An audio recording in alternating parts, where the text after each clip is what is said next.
Hello students, video शुरू करने से पहले प्लीज चैनल को लाइक, शेयर और सब्सक्राइब जरूर करें।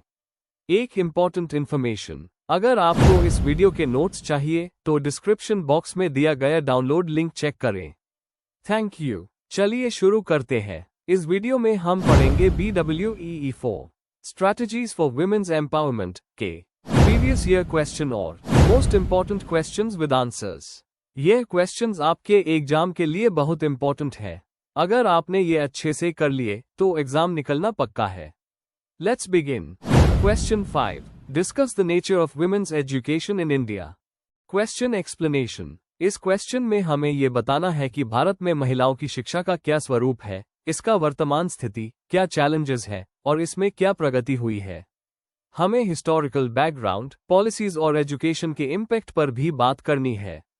आंसर। इंट्रोडक्शन। भारत में महिलाओं की शिक्षा काफी बदली है, जिसमें सामाजिक सुधारों, संवैधानिक प्रावधानों और ग्लोबल गोल्स का बड़ा योगदान है। महिलाओं की एजुकेशन का मतलब है उनका ज्ञान और स्किल्स डेवलप करना ताकि वो समाज में पूरी तरह से पार्टिसिपेट कर सकें। सावित्रीबाई फूले और महात्मा गांधी जैसे विचारकों ने भी वीमेन एजुकेशन को राष्ट्र निर्माण के लिए जरूरी बताया था। Main body. 1. महिला शिक्षा का इतिहास। प्राचीन भारत में गागी और मैत्रेयी जैसे उदाहरण मिलते हैं, लेकिन बाद में महिलाओं की शिक्षा गिर गई। 19वीं सदी में राजा राम मोहन रॉय और ईश्वर चंद्र विद्यासागर ने लड़कियों की पढ़ाई के लिए काफी काम किया। ब्रिटिश एरा में मिशनरीज और रिफॉर्मर्स के थ्रू लड़कियों के स्कूल शुरू हुए। 2. आज की स्थिति और प्रगति। NSO के अनुसार 2021 तक महिला साक्षरता दर 70.3% तक पहुंच गई है। सरकारी योजनाएं जैसे बेटी बचाओ बेटी पढ़ाओ, सर्व शिक्षा अभियान और कस्तूरबा गांधी बालिका विद्यालय ने काफी मदद की है। प्राइमरी लेवल पर लड़कियों का एनरोलमेंट अब काफी अच्छा हो गया है। 3. चैलेंजेस या चुनौतियां। जेंडर बायस और पेट्रियार्की। घर में अक्सर लड़कों की पढ़ाई को पहले रखा जाता है।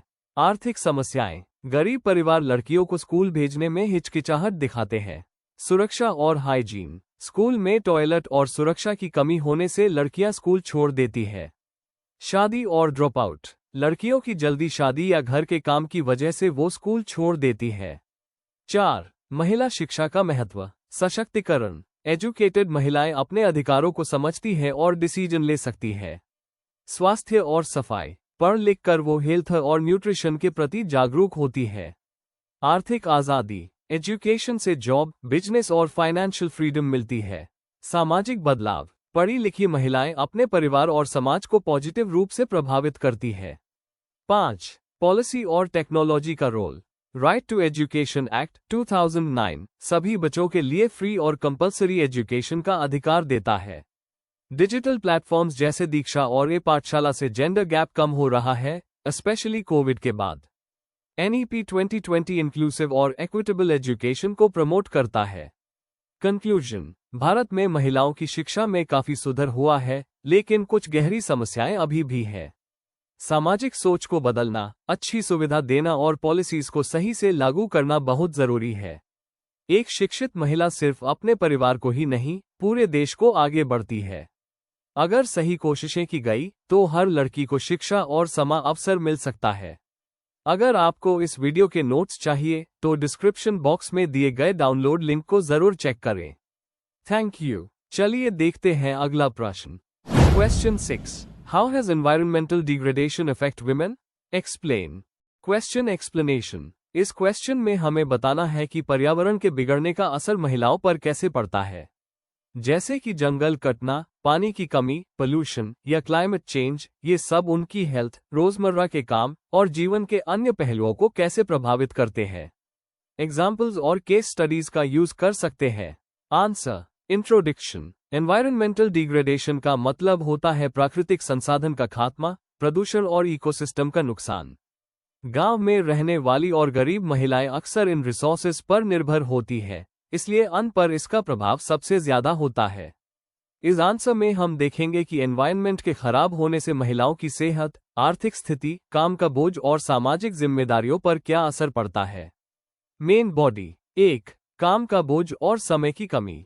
जंगल कटने और पानी की कमी की वजह से महिलाओं को दूर तक चलकर लकड़ी और पानी लाना पड़ता है।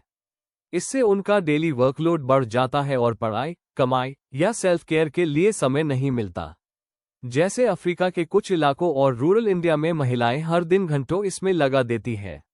2. सेहत और पोषण पर असर। पानी और हवा का प्रदूषण डायरेक्टली महिलाओं की हेल्थ पर असर करता है, खासकर प्रेगनेंसी और पीरियड्स के दौरान। चूल्हे में लकड़ी या गोबर जलाने से इंडोर एयर पोल्यूशन होता है जो महिलाओं को ज्यादा अफेक्ट करता है। जब फसल कम होती है तो घर में खाने की कमी होती है और अक्सर महिलाएं सबसे आखिर में खाना खाती हैं। 3. आर्थिक नुकसान और रोजगार का संकट। बहुत सी महिलाएं खेती, पशुपालन या मछली पकड़ने का काम करती है। जब बारिश ना हो या फ्लड आए तो उनका काम चला जाता है। जब पर्यावरण से जुड़े डिजास्टर्स होते हैं तो लोग माइग्रेट करते हैं और महिलाओं का रोजगार छूट जाता है। जैसे बांग्लादेश और ओडिशा के कोस्टल एरियाज में समुंदर के बढ़ने से कई महिला किसान और मछुआरे प्रभावित हुए हैं। 4. महिलाओं की वल्नरेबिलिटी और जेंडर इनइक्वालिटी। महिलाओं के पास जमीन, एजुकेशन और डिसीजन मेकिंग का कम एक्सेस होता है, इसलिए वो एनवायरनमेंट चेंज के सामने ज्यादा असुरक्षित होती है। फ्लड्स या साइक्लोन्स के टाइम महिलाएं ज्यादा मर जाती हैं क्योंकि उनके पास मोबिलिटी कम होती है और वो दूसरों की केयर में लगी होती है। रिलीफ और प्लानिंग में उनकी आवाज कम सुनाई जाती है। 5. महिलाओं का योगदान और सॉल्यूशंस। इन चैलेंजेस के बावजूद महिलाएं एनवायरनमेंट बचाने में अहम रोल प्ले करती है। चिपको मूवमेंट इंडिया और ग्रीन बेल्ट मूवमेंट केन्या जैसे आंदोलनों में महिलाओं ने लीडरशिप दिखाए है। अगर महिलाओं को एजुकेशन, क्लीन एनर्जी और पॉलिसी मेकिंग में इंक्लूड किया जाए तो एनवायरनमेंट और जेंडर दोनों का भला हो सकता है। कंक्लूजन। पर्यावरण के खराब होने से महिलाओं की हेल्थ, समय और रोजगार पर बुरा असर पड़ता है। लेकिन वो है महिलाएं एनवायरनमेंट को बचाने में लीडर भी बन सकती है। जरूरत है उन्हें सपोर्ट करने की और उनकी आवाज को एनवायरनमेंटल प्लानिंग में शामिल करने की। अगर आपको इस वीडियो के नोट्स चाहिए तो डिस्क्रिप्शन बॉक्स में दिए गए डाउनलोड लिंक को जरूर चेक करें। Thank you. चलिए देखते हैं अगला question. Question 7. Examine the empowering legislations relating to women's employment. Question explanation. इस क्वेश्चन में हमें उन कानूनों के बारे में बताना है जो महिलाओं को एम्प्लॉयमेंट या काम के क्षेत्र में सुरक्षा और बराबरी देते हैं। आपको बताना होगा कि ये लॉज कैसे महिलाओं के अधिकारों की रक्षा करते हैं और उन्हें वर्कप्लेस पर एम्पावर करते हैं। आंसर। इंट्रोडक्शन। महिलाओं के एम्पावरमेंट में रोजगार एक बहुत बड़ा फैक्टर है। जब महिला अपने पैरों पर खड़ी होती है तो उसमें आत्मविश्वास और समाज में पहचान बढ़ती है। लेकिन कई बार उन्हें वर्कप्लेस पर भेदभाव, हरेसमेंट और कम तनख्वाह का सामना करना पड़ता है।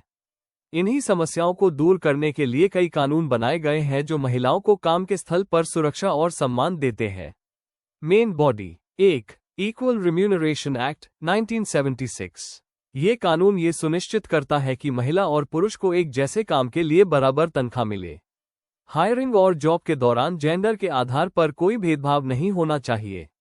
एम्प्लॉयर्स को रिकॉर्ड मेंटेन करना पड़ता है जिससे पे डिस्क्रिमिनेशन ना हो। इससे महिलाओं को इकोनॉमिक इक्वालिटी मिलती है। 2. Maternity benefit act 1961। इस एक्ट के तहत वर्किंग विमेन को 26 हफ्ते का पेड मैटरनिटी लीव मिलता है। किसी भी महिला को प्रेगनेंसी के कारण नौकरी से नहीं निकला जा सकता। मेडिकल बोनस और बच्चे के जन्म के बाद नर्सिंग ब्रेक्स भी मिलते हैं। इससे महिलाओं को प्रेगनेंसी के दौरान जॉब सिक्योरिटी मिलती है। 3. Sexual harassment of women at workplace act 2013। Supreme court के विशाखा गाइडलाइंस के बेस पर यह कानून बनाया गया। हर ऑफिस में इंटरनल कंप्लेंट्स कमिटी (ICC) बनाना जरूरी है। वर्कप्लेस पर किसी भी तरह के सेक्सुअल हरासमेंट से बचाव करता है। महिलाओं को मेंटली और इमोशनली सेफ फील करने में मदद करता है। 4. Factories act 1948। महिलाओं के लिए प्रोविजंस। वीमेन के लिए फैक्ट्री में वर्किंग आवर्स और कंडीशंस को रेगुलेट करता है।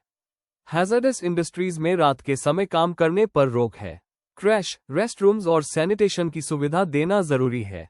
इससे वीमेन इंडस्ट्रियल सेक्टर में काम कर सकती हैं with safety. 5. Code on wages 2019।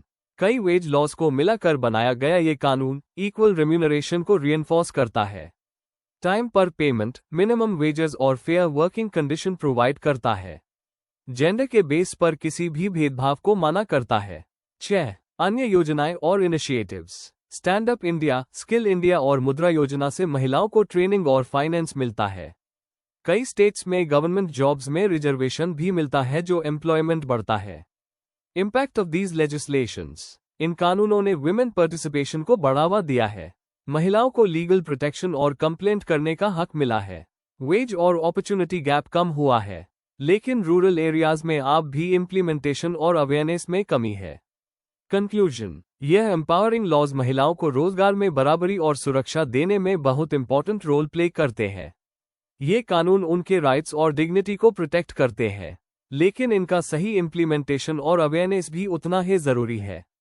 Before we end, please like, share and subscribe the channel for more such study materials and one important information, अगर आपको नोट्स चाहिए तो डिस्क्रिप्शन बॉक्स में डाउनलोड लिंक दिया हुआ है, जरूर चेक करें। Thank you.